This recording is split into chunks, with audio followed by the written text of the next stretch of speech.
তহঁতকো সেই বন নজাত অপৰাধীক সহায় কৰাটো এটা ডাঙৰ অপৰাধ আৰু সেই অপৰাধ তহঁত এটাই মুখাই কৰিছ ন্যায়ৰ বাবে যুঁজ দিয়া এজন যোদ্ধাক সহায় কৰাটো যদি অপৰাধ হয় তেন্তে সেই অপৰাধ আমি আদায় কৰিছোঁ শংকাধৰা আৰু যিটো কাম ৰাইজে শুদ্ধ বুলি ভাবে সেয়াই শুদ্ধ সেয়াই আইন কি ভুল কি শুদ্ধ সেয়া তহঁতে অলপ দেৰি পাছতে গম পাবি যেতিয়া তহঁতৰ বন ৰজা এটা ভিজা মেকুৰীৰ দৰে মোৰ থানাৰ লকাৰ পৰা এটা চুকত বহি থাকিব আৰু মোৰ ভৰিত পৰি প্ৰাণৰ ভিক্ষা মাতিব প্ৰাণৰ মুক্তা নাই শংকাধৰা সি জীয়াই আছে কেৱল তাৰ এটা উদ্দেশ্যৰ বাবে আৰু সেই উদ্দেশ্য পূৰণৰ পৰা তাক কোনেও ৰখাব নোৱাৰে আপুনিও নোৱাৰে উদ্দেশ্য কি উদ্দেশ্য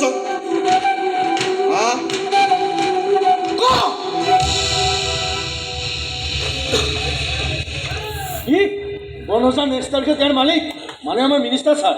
কিনো কয় হৰিদা এই হৰিয়ে যি কয় নহয় ভাবি চিন্তি কয় হৰিৰ মূৰত যিডাল বেঠাই ৰ'বহে নিজৰ ফটা ঢলটো পাছত বজাব আগতে কথাটো কওঁ হৰিদা মোৰ মালিকটো গ'লে এতিয়া যদি ইয়াৰো মালিক গুচি যায় আমি গোটেই মাথাচোন বেকাৰ বনি যাম এই বেকাৰ হোৱাটো বাদ দে নিজৰ জীৱনটোৰ কথা চিন্তা কৰ এনেই এবাৰ ভাবচোন বন ৰজাই যদি কেনেবাকৈ ইয়াৰ মালিকক মাৰিবলৈ আহি ভুলতে ইয়াকে মাৰি থৈ যায় তেতিয়া কি ঐ তহঁতে মোক ইয়াত সহায় কৰিবলৈ আহিছ নে ভয় খাই মাৰিবলৈ আহিছ হা ওলাই ইয়াৰ পৰা ওলা তহঁতকেইটা ইয়াত কি লাগে হৰিদা ছাৰ ইয়ালৈ আহিছে যদি কথাটো কয় তেতিয়া আমি যোৱাই ভাল হ'ব ছাৰ আজিৰ পৰা আমি এইবোৰ লাইনত নাই বেলেগ কাম বিচাৰিম ছাৰ ক'ত মই যামেই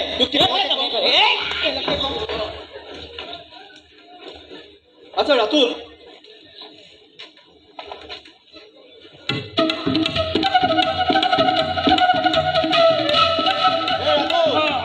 ছাৰ মোৰ মানে সেই বিয়া বাৰু হোৱাই নাই মা দেউতাৰ মই একমাত্ৰ সন্তান বুজিছেনে ছাৰ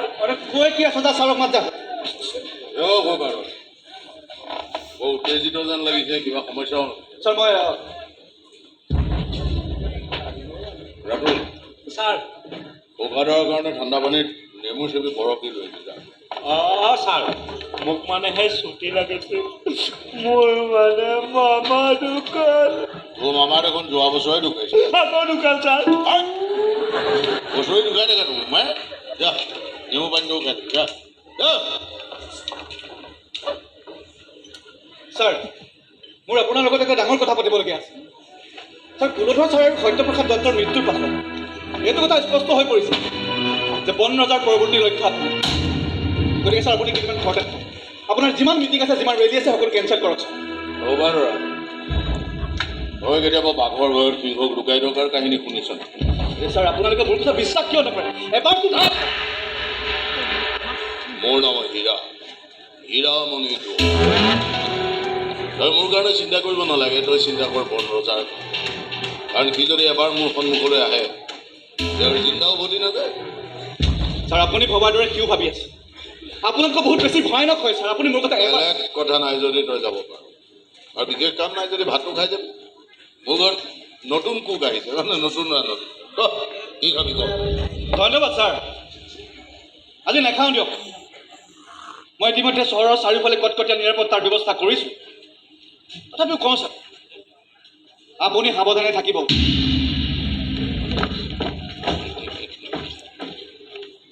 ৰাতুল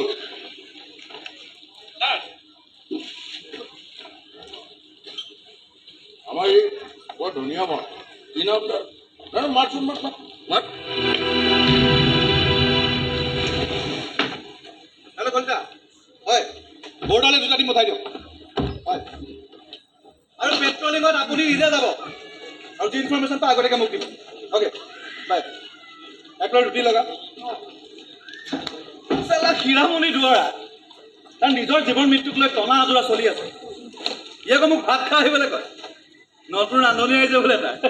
নতুন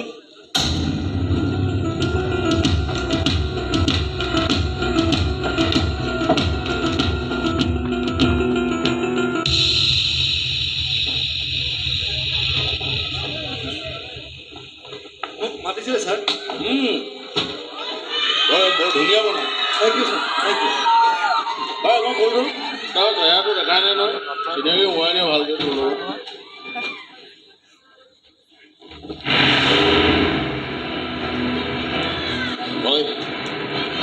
ক'ৰ পৰা মইতো আপোনাৰ নতুন ৰান্ধনি ছাৰ কালি ৰাতিৰ পৰাতো আপুনি মই ৰান্ধি দিয়ে টকাৰী পাৰি পাৰি খাই আছে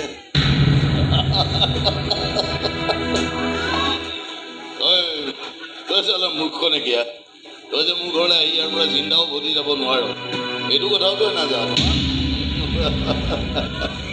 তোৰ এই হাঁহিটো কিন্তু একদম একেই আছে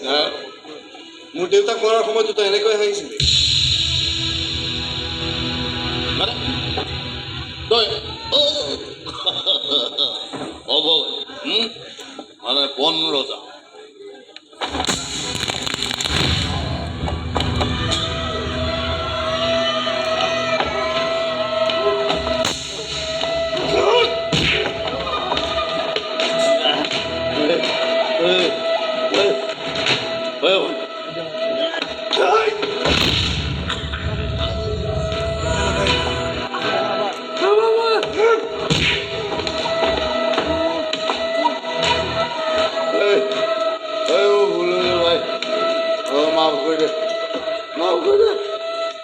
কি ক'লি তই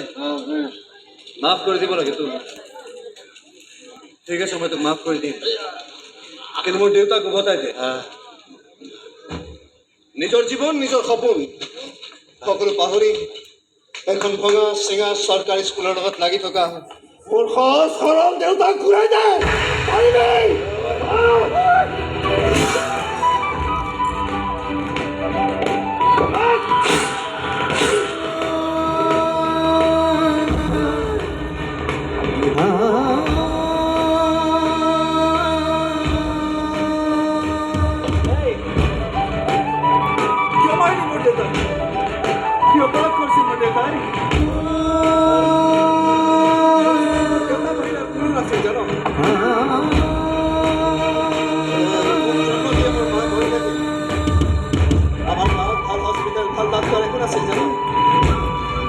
চিকিৎসাৰ অভাৱত মোৰ মা মৰি থাকে মোৰ মা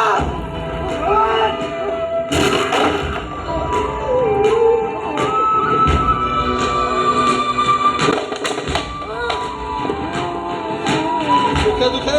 আপোন বুলিবলৈ মোৰ কাষত কেৱল মোৰ দেউতা আছে আৰু তহঁতে তেওঁকো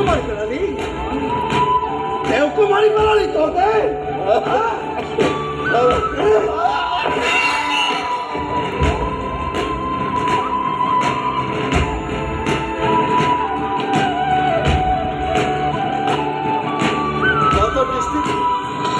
আমাৰ দৰে দুখীয়া মানুহবোৰে মূল্যই নাই কিয় বাৰু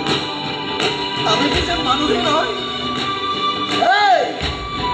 চেপত থকা নাথাকিল বুলিয়ে আমাৰ দেশবোৰ কিয় শুই শুই খাওঁ তহঁতে কিয় কি খবৰ বন ৰজা ওৰফে ধনমণি ওৰফে সোণমণি ওৰফে অভয় তই ঠিকাই কৈছে যে তই বৰ ডেঞ্জাৰ জিনিছ তোক ধৰিম বুলি গোটেই চহৰখনত পুলিচ লগাই বহি আছে আৰু তই আছো আহি ক'ত ফুড মিনিষ্টাৰৰ ঘৰত তাকো নতুন ৰান্ধনি হয় বঢ়িয়া বঢ়িয়া বঢ়িয়া Very good. Very good, Kokadora, very good. Hey, তোৰ প্ৰমোচনৰ দায়িত্ব মই লৈছোঁ তই ইয়াক একেবাৰে ওপৰলৈ প্ৰমোচন দিলে না ইয়াক চালে মই মৰাৰ পিছত ইয়াকো উভতি আহিছে কি নাজানে এবাৰ মৰা মানুহ জিন্দা নহয় ভাল আৰু মাৰা ভাই ইয়াৰ মাৰা গুলিটো তই মাৰিবি নে মই মাৰিবা মই মোৰ কথা ৰাখিলোঁ ছাৰ মই আপোনাক কথা দিছিলোঁ যে ইয়াক আপোনাৰ সন্মুখলৈ আনিলোঁ বাছ ভুল কৈছ ধৰা বন ৰজাক তই ইয়ালৈ অনা নাই বন ৰজা নিজ ইচ্ছামতে ইয়ালৈ আহিছে আৰু নিজ ইচ্ছামতে ইয়াৰ পৰা গুচি যাব এবাৰ তই ভুল কৈছ বন ৰজা তই কি ভাবিছিল ধনমণিয়ে যে বন ৰজা সেই কথা মই জনা নাছিলোঁ এই কথা মই সেইদিনাখনে জানিছিলোঁ যেতিয়া মই তোক মোৰ থানালৈ প্ৰথম উঠাই লৈ আনিছিলোঁ বাচ্চা তই যদি আগতে গম পাইছিলি তই ইয়াক আগতে মাৰি নেপেলালি কি হা তোৰ কাৰণে মোৰ লগৰ দুটা মৰিছে একদম চুপ এনিটাইম পেক পেক পেক পেক পেক পেক তোমাৰ মাথা ঘোলা হৈ গৈছে চোপচা বইটা বাবলি কৈছো সকলো জানিও তই মোক এৰেষ্ট কিয় নকৰিলি কিয় সহায় কৰি থাকিলি মোক এই নাই নাই সহায় তোক কৰা নাই সহায় কৰিছে এই সমাজখনক মিছা ক'লে কি হ'ব মইতো চৰকাৰী স্কুলৰে ছাত্ৰ আছিলোঁ মই 5টা মতে স্কুলত নাম লগাই থৈ আহিছিল জানো ফিজ বুলিবলৈ আছিল মাত্ৰ 5 টকা 10 টকা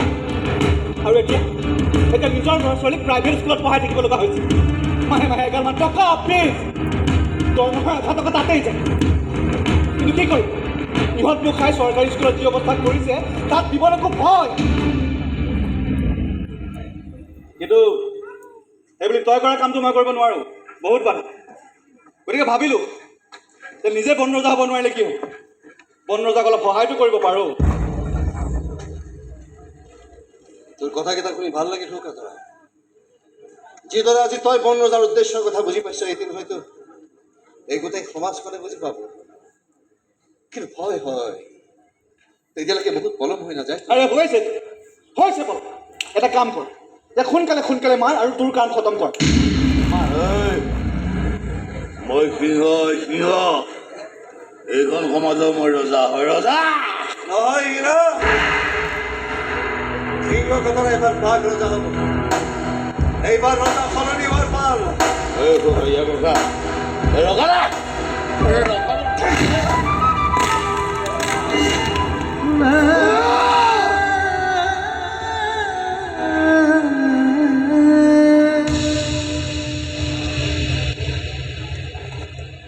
তোৰ কাম খতম বন ৰজা মোৰ কাম আৰম্ভ ইউ আৰ আণ্ডাৰ এৰেষ্ট মই আগতেই জানিছিলোঁ তই এনেকুৱা কিবা এটা কৰিবি কি কৰিবি ক প্ৰমোশ্যন বুলিতো কথা এটা আছে তাতে তোৰ কামবোৰ সৎ হ'লেও আইন হাতত তুলি লোৱা কামটো কিন্তু বহুত বেয়া গতিকে চৰি তোমালোকে যাব লাগিব ব'ল চৰি মই তোক ক'ব লাগিব তোৰ প্ৰমোশ্যনত মইতো সহায় কৰিব নোৱাৰিম কাৰণ তই ঘৰলৈকে মই জীয়াই নাথাকিম আৰু তাৰ ব্যৱস্থা মই কৰিয়ে থৈছোঁ হ'ব এইটো পেলা প্লিজ হ'ব এই হেলমেটটো ফুটাৰ লগে লগে মোৰ লগতে হীৰামণি ৰাজপ্ৰসাদে তুমি চাৰখাৰ হৈ যাব এইটো পেলা প্লিজ হ'ব যোৱাৰ সময় হৈ গৈছে দোষ এতিয়া তই থিৰাং কৰ তই ইয়াৰ পৰা যাবি নম্বৰ লৈ যাবি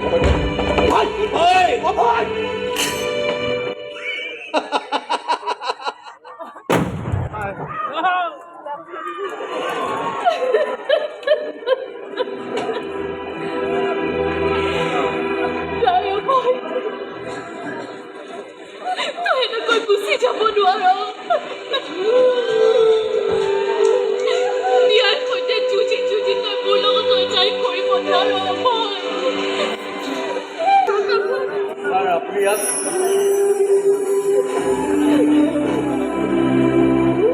আহক ককাধৰা আহক কি চাবলৈ আহিছে আপুনি বোমাৰ আঘাতত চিহ্ন বিচিহ্ন হৈ যোৱা তোৰ শৰীৰৰ অংশবোৰ চাওক ভালদৰে চাওক এই টুকুৰাবোৰ চালেহে আপোনাৰ মনটোত জোৰ পৰিব মই মাত্ৰ মোৰ দায়িত্ব পালন কৰিছোঁ কাৰণ যিয়ে নহওক লাগিলে আইন কোনেও হাতত তুলি ল'ব নোৱাৰে আৰু যিয়ে সেই ভুল কৰিব তাৰ অৱস্থা হৈ বন ৰজাৰ দৰে হ'ব যেতিয়ালৈকে আইনৰ ৰক্ষকসকলে মুখা পিন্ধি বহি থাকিব তেতিয়ালৈকে সমাজখনৰ ৰক্ষাৰ স্বাৰ্থত এনে বন ৰজাৰ সৃষ্টি হৈয়ে থাকিব এতিয়া ৰজাৰ দিন নাই বাইদেউ গুড বাই বন ৰজা তাৰ মৃত্যু হোৱা নাই সি শ্বহীদ হৈছে শ্বহীদ ময়ো তাকে ভাবিছোঁ গ্ৰেনেডৰ পিনটো খুলি দিয়াৰ পাছত লাষ্ট হ'বলৈ 6 ছেকেণ্ড মানটো লাগে কেনেবাকৈ চৰি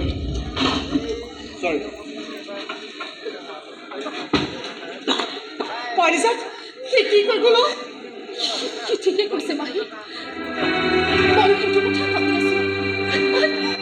তই এটা কথা ভাবিছাচোন মাহী যিজন মানুহে অকলে ইমান ডাঙৰ শক্তিবোৰৰ লগত যুঁজিব পাৰে পুলিচৰ নিৰাপত্তাভেদী মিনিষ্টাৰৰ ঘৰত সোমাই থাকিব পাৰে চকুৰ প্ৰচাৰতে নিজৰ পৰিচয় নিজৰ চেহেৰা সকলো সলনি কৰি দিব পাৰে সেইজন এনেদৰে মৃত্যু পাব পাৰিব তেন্তে সেই লাষ্টৰ কাম বাইদেউ মই মিনিষ্টাৰৰ পিয়ে আপুনি ভাবেনে মৰ্গৰ পৰা পৰিচয় নোহোৱা লাছ এটা মই যোগাৰ কৰিব নোৱাৰিম তাৰমানে আপুনি অকল আমিয়ে নহয় আৰু বহুতো আছে হয়তো সমাজৰ বিভিন্ন স্তৰৰ মানুহে আপুনি মই ইজনে সিজনে নভবাকৈ কিজানি বন ৰজাক সহায় কৰি আছে